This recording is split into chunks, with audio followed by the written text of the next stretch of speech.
أعوذ بالله السميع العليم من الشيطان الرجيم. بسم الله الرحمن الرحيم.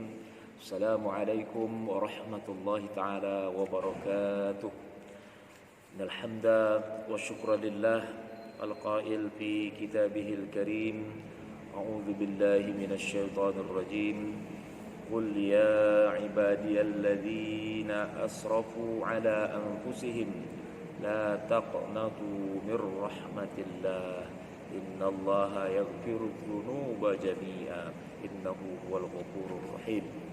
ثم الصلاة والسلام على رسول الله محمد بن عبد الله الذي لا نبي بعده، القائل في حديثه الشريف: إن الله يقبل توبة العبد ما لم يغرر. صدق الله العظيم وصدق رسوله النبي الكريم. Para sahabat, kaum muslimin dan muslimat di mana saja Anda berada, semoga kita semua senantiasa diberikan rahmat oleh Allah Subhanahu wa taala dan tentunya juga diberikan kesehatan oleh Allah Subhanahu wa taala kepada kita, kepada keluarga kita, kepada tetangga dan masyarakat sekitar kita. Semoga kita semuanya terhindar dari wabah virus corona yang sudah mewabah di seluruh dunia ini. Para sahabat, kaum muslimin dan muslimat yang dirahmati Allah Subhanahu wa taala,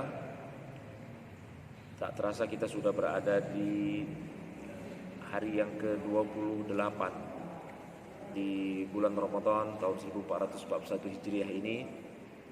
Artinya Ramadan sudah hampir sedikit lagi berpisah dengan kita, mau meninggalkan kita. Yang paling penting adalah ketika Ramadan akan meninggalkan kita, kita akan mengakhiri Ramadan ini dengan membawa segudang, bahkan sebanyak-banyaknya pahala, karena dengan kebaikan-kebaikan amal soleh yang kita lakukan di bulan suci Ramadan ini.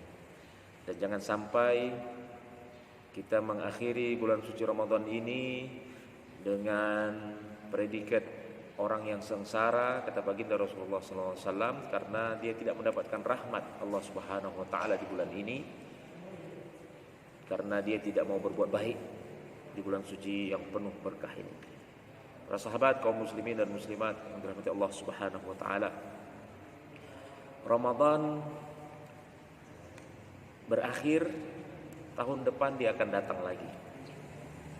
Nah, yang paling penting adalah bukan masalah Ramadan tahun depan akan datang lagi, tetapi bisa saja Ramadan tahun depan ada lagi, datang lagi, kembali lagi, tetapi apakah kita yakin kita masih bisa bertemu dengan Ramadan di tahun yang akan datang? Nah, ini yang paling penting kita garis bawahi, karena masih ada kesempatan beberapa hari lagi, 2 hari mungkin, ataupun 1 hari. Wallahu a'lam, kita tergantung kita melihat nanti wujudul hilal, subutul hilal. Kalau ada yang nampak anak bulan di 29 Ramadan, maka besoknya sudah hari raya Idul Fitri. Nah, artinya tinggal beberapa hari ini, 1 hari ataupun 2 hari lagi, maka ada kesempatan untuk kita yang akan kita bahas pada kesempatan yang penuh berbahagia ini, yaitu bertaubat. Taubat di dalam Al-Quran, Allah Subhanahu wa taala banyak sekali menjelaskan tentang ayat-ayat berkaitan dengan taubat ini, sebagaimana yang kita baca tadi di awal di dalam surah Az-Zumar ayat 53. A'udzubillahi minasyaitonir rajim. Qul ya ibadiyalladzina asrafu ala anfusihim. Katakanlah, hai hamba-hambaku yang melampaui batas terhadap diri mereka sendiri, la taqnatu mir rahmatillah. Janganlah kamu berputus asa dari rahmat Allah. Innallaha yaghfirud dzunuba jami'a. Sungguhnya Allah mengampuni dosa-dosa semuanya. Innahu huwal ghafurur rahim. Sesungguhnya dialah yang maha pengampun lagi maha penyayang. Di dalam hadis Rasulullah SAW juga banyak berkaitan dengan taubat ini. Yang tadi kita baca hadis yang diriwayatkan oleh Imam At-Tirmizi, innallaha yaqbalu taubatal abdi ma lam yugharghir. Rasulullah SAW bersabda, artinya sesungguhnya Allah menerima taubat seseorang hamba selama nyawanya belum sampai di kerongkongan. Artinya pintu taubat itu terbuka selebar-lebarnya sampai Allah cabut nyawa kita. Datang malaikat Israel mau mencabut nyawa kita sampai di tenggorokan, ya, kemudian disitulah baru pintu taubat itu tertutup. Tapi sebelum datang malaikat Israel mau mencabut nyawa kita, maka masih ada kesempatan untuk kita bertobat. Tetapi bukan berarti kita harus menunggu nanti sudah mau dicabut nyawa.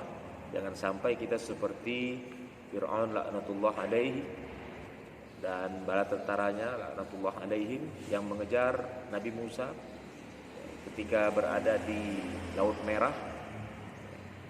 Nabi Musa sudah menyeberang dengan kekuasaan Allah Subhanahu wa taala, mukjizat yang diberikan oleh Allah kepada Nabi Musa dengan tongkat yang dia letakkan di Laut Merah, kemudian terbelah Laut Merah tersebut. Kemudian Nabi Musa beserta kaumnya menyeberang. Sudah sampai di seberang, ternyata Fir'aun dan bala tentaranya ikut mengejar sampai di tengah lautan. Kemudian Allah Subhanahu wa taala dengan kekuasaannya lagi, dengan mukjizat yang diberikan kepada Nabi Musa, tongkatnya diletakkan lagi di laut. Kemudian laut tersebut kembali seperti semula. Akhirnya Fir'aun dan bala tentaranya tenggelam. Ketika malaikat Israel mau mencabut nyawa Fir'aun, ternyata Fir'aun pun mau bertobat. Fir'aun yang mengaku sebagai Tuhan, auzubillah, mau bertobat. Apa kata Fir'aun? Inni tubtul an. Sesungguhnya aku bertobat kepadamu ya Allah. Subhanallah. Bayangkan Fir'aun yang mengaku Tuhan, bukan mengaku menjadi nabi, tapi mengaku menjadi Tuhan. Naudzubillah. Naudzubillah. Mau bertobat, tetapi tidak ada taubat. No way.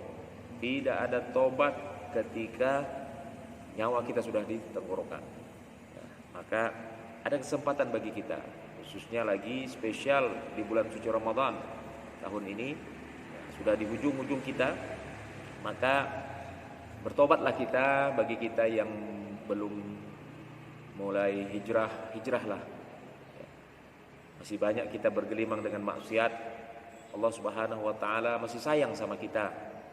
Jangan sampai menunggu malaikat Israel. Jangan sampai Allah kirim malaikat Israel baru kita mau bertaubat, maka pintu taubat akan ditutup.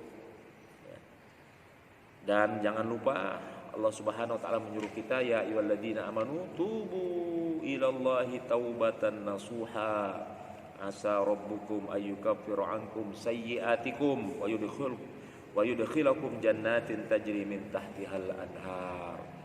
Hai orang-orang yang beriman, bertaubatlah kalian kepada Allah dengan taubat yang semurni-murninya, taubat nasuha, sebenar-benar taubat.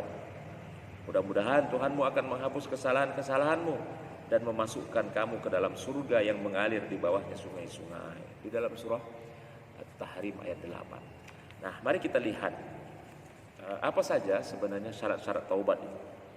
Nah, supaya taubat kita benar-benar dan sesuai dengan syariat, jangan sampai sebagaimana kita selalu mendengar katanya ada taubat sambal. Taubat sambal itu seperti orang yang makan sambal. Ketika dia makan terasa pedas, tapi tidak, artinya dia tobat ketika itu, tak mau makan lagi karena saking pedasnya, kepedasan. Tapi ternyata setelah selesai makan mau lagi, makan lagi. Itu namanya taubat sambal. Sambal itu memang begitu, kalau kita makan nasi dengan sambal pedas sudah tak mau lagi. Tapi ketika mau makan nasi ada sambal, makan lagi, begitu seterusnya. Nah, sama juga dengan orang yang bertaubat taubat sambal. Taubat sambal ini tidak taubat nasuha, tidak taubat semurni-murni taubat, tidak sebenar-benar taubat. Kenapa? Karena dia mengulang lagi. Nah, ketika dia berbuat maksiat saja dia bertobat, dia minta ampun, kemudian ketika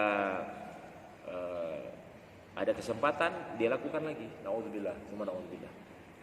Mari kita perhatikan juga hadis. Sebelum kita masuk ke syarat-syarat taubat, kita perhatikan juga hadis baginda Rasulullah sallallahu alaihi wasallam. Rasulullah adalah orang yang maksum. Rasulullah SAW itu kenapa disebut maksum? Rasulullah tidak berdosa. Tidak berdosa artinya Rasulullah SAW diampuni dosa-dosanya. Kenapa? Karena ketika mau berbuat dosa, Rasulullah SAW ketika mau berbuat maksiat, Rasulullah SAW ditegur langsung oleh Allah melalui malaikat Jibril. Ya, maka Rasulullah SAW senantiasa dijaga oleh Allah Subhanahu Wa Taala. Maka Rasulullah SAW tidak ada dosa, maka disebut dengan maksum. Nah, Rasulullah SAW saja di dalam hadis yang diriwayatkan oleh Imam Muslim, ya ayyuhan nas tubu ilallah wastaghfiruh fa inni atubu fil yaumi mi'ata marrah. Subhanallah. Wahai sekalian manusia, bertaubatlah kepada Allah dan mohonlah ampun kepadanya. Sesungguhnya aku bertobat dalam sehari sebanyak 100 kali. Subhanallah. Rasulullah sallallahu alaihi wasallam yang notabene-nya adalah maksum tadi, diampuni dosa-dosanya. Tetapi Rasulullah SAW setiap hari beristighfar, meminta ampun kepada Allah, bertobat kepada Allah sebanyak 100 kali. Subhanallah. Di lain hadis mengatakan 70 kali. Di lain riwayat mengatakan, riwayat ini mengatakan 100 kali. Subhanallah. Itu Rasulullah SAW. Bagaimana kita yang selalu bergelimang dengan dosa? Maka ini momen penting di akhir-akhir Ramadan. Bertobatlah kita. Bagaimana supaya taubat kita sesuai dengan syariat Islam? Ada tiga syarat. Yang pertama, hendaknya dia meninggalkan maksiat yang dia lakukan. Syarat pertama adalah meninggalkan perbuatan maksiat yang dia lakukan. Nah, kenapa? Karena kalau dia tidak mau meninggalkannya sama saja. Bukan dia bertobat namanya. Bukan dia hanya minta ampun kepada Allah, tapi tetap saja dia melakukan maksiat karena dia masih di dalam lingkungan maksiat tadi. Maka dia harus keluar dari lingkungan maksiat tersebut. Dia harus tinggalkan jauh-jauh. Nah, itu yang pertama. Kemudian yang kedua, dia harus menyesali atas perbuatan maksiat yang dia lakukan. Kenapa? Karena memang berkaitan dengan orang yang mau berhenti dari suatu perkara yang buruk. Kalau dia tidak menyesali, maka dia akan mengulang lagi. Maka syarat taubat yang kedua, sepakat para ulama, adalah harus menyesali terhadap perbuatan maksiat yang dia lakukan. Maka selain dia meninggalkan perbuatan itu, dia harus menyesali. Bagaimana cara menyesalinya? Ya, katakan sama Allah Subhanahu Wa Taala, saya menyesal dengan perbuatan maksiat yang saya lakukan ini. Keluarkan itu air mata di hadapan Allah Subhanahu Wa Taala. Kalau malu di depan manusia, maka di tengah malam, di sepertiga malam bangunlah, sholat malam, maka sampaikan, curhat kepada Allah Subhanahu Wa Taala, keluarkan air mata banyak-banyak. Insyaallah Allah terima taubat dengan kita menyesali apa yang sudah kita lakukan. Kemudian yang ketiga, yang terakhir, yaitu tanamkan niat yang dalam, ya, untuk jangan sampai mengulangi perbuatan. Jangan sampai kita mengulangi perbuatan maksiat yang sudah kita lakukan. Nah, jadi kita berniat untuk tidak mengulangi perbuatan maksiat itu selama-lamanya, seterusnya sampai akhir hayat kita. Nah, insya Allah dengan 3 syarat taubat ini, insya Allah Allah akan terima taubat kita. Kemudian Allah Subhanahu Wa Taala akan melihat apa yang akan kita lakukan setelah kita bertobat dengan 3 syarat ini. Artinya Allah akan berikan kebaikan-kebaikan hidup kita, insya Allah dengan 3 hal. Pertama, meninggalkan maksiat. Kemudian yang kedua, menyesali perbuatan maksiat yang sudah kita lakukan. Yang ketiga, kita tidak mau mengulangi lagi sampai selama-lamanya, insya-Allah. Nah, dengan ditambah lagi berbanyaklah berbuat baik, kemudian beramal soleh, lakukan ibadah sebanyak-banyaknya, insya-Allah Allah Subhanahu wa taala akan terima taubat kita. Khususnya di bulan suci Ramadan tahun ini yang sudah hampir berpisah dengan kita, dan kita tidak pasti, kita tidak yakin bahwasanya diri kita ini apakah bisa bertemu dengan Ramadan berikutnya. Ramadan berikutnya pasti akan datang, tetapi kita apakah pasti bertemu dengan Ramadan yang akan datang, itu belum tentu. Maka ada kesempatan yang terakhir untuk kita bertobat. Insya Allah Allah Subhanahu wa taala akan menerima taubat kita selagi belum didatangi oleh malaikat Israel untuk mencabut nyawa kita. Insya Allah. Semoga bermanfaat. Demikianlah kaum muslimin dan muslimat. Semoga kita semuanya senantiasa diberikan kesempatan, diberikan hidayah untuk kita bertaubat kepada Allah Subhanahu wa taala. Bagi kita yang sudah istiqamah, maka tetaplah perbanyak juga istighfar, perbanyak mohon ampun. Apabila kita banyak memohon ampun kepada Allah Subhanahu wa taala di bulan suci Ramadan ini, subhanallah, Allah janjikan barang siapa yang berpuasa dengan penuh keimanan dan mengharapkan ridho dan pahala dari Allah, Allah akan ampuni dosa-dosanya yang lalu. Demikian, semoga bermanfaat. Aqulu qouli hadza astaghfirullah li wa lakum. Kalau pepaya sudah dibelah pasti sedap untuk dimakan. Kalau ada tersilap dan tersalah, mohonlah saya Marsapon bin Abdul Wahab untuk dimaafkan. Wassalamualaikum warahmatullahi taala wabarakatuh.